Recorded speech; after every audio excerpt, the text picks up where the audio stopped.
presumably now you're in London. Does the Love Actually reaction get bigger in London? No. Well, that's good. Weirdly, no. It's sort of... Love Actually is so much bigger than I ever thought it would ever be, or any of us did, that it's sort of a universal sort of connection that people have with that movie. Well, it's turned into a kind of an annual Christmas movie. People watch Love Actually at Christmas, don't they? Yeah. But people feel sorry for you. They feel very sorry for me, but they shouldn't. They shouldn't, because I really believe I got the best kiss in that movie. Hands down. Hands down, I got the best kiss. Sorry. Who's that with Hugh Grant? Rodrigo Santoro. Oh, yeah? Yeah, I mean, come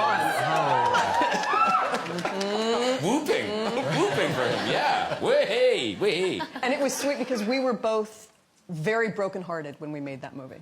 He had just been dumped, I had just been dumped. No. And I remember the day we were going to go shoot this, and we both sort of slumped in the van. And he was like, "Loud, my heart is broken." I was like, "So is mine." And we went, and I turned to him, I was like, well, all day long we get to make each other feel better. And I think there is a sweetness to the scene because of that. We were both very sad. Sweet. We must all watch it again now. Two of you working together, you and Emma, obviously brother and sister in Love Actually, which you forget that you're the brother and sister in that movie, and then lovers in Sense and Sensibility. Beautiful. Of course.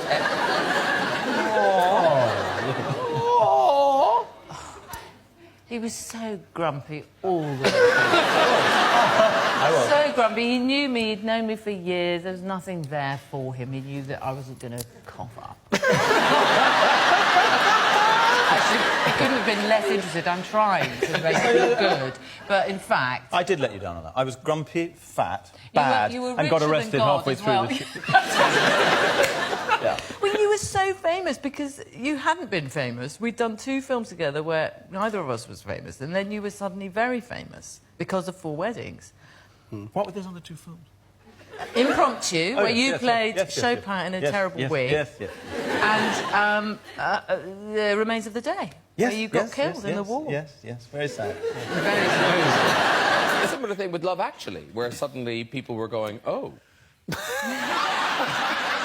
Not with that face, no. Like, oh! I see, I never knew that was what was beneath those T-shirts and jeans. No, I guess the point with Love Actually, it was not meant to be sexy. It was meant to be kind of innocent and so it wasn't that. You know, when you do sex scenes that are where you are giving that, you know, when you're acting that, that's a little bit more vulnerable making. Do you know what I mean? It's a bit more because you know inevitably you're kind of giving away some of your own state secrets there. You know. Whereas I wasn't. You know. Whereas in Love Actually, it was dialogue. Do you know what I mean? It was like the funny bit about it was that it was 2 very ordinary people. It wasn't meant to be turning anyone on. You know. Okay. So if it did, shame it. Well, I think we've got a picture of you in it. What the... Oh!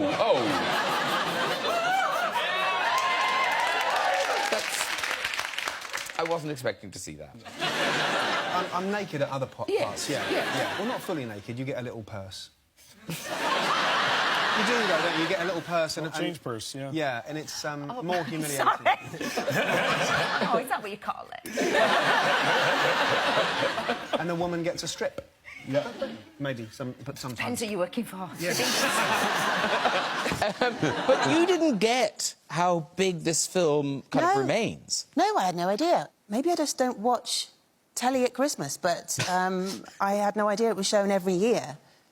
Because I don't get a check every year, let's be honest.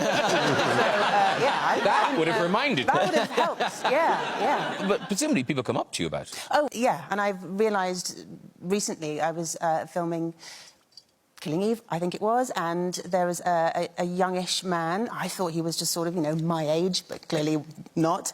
And we'd been filming for quite a while, and then we were sat sort of somewhere, something like this, and he was sort of looking at me and going, can I just say that it's just really weird sitting next to you because you're in my house every Christmas and I've grown up with you on screen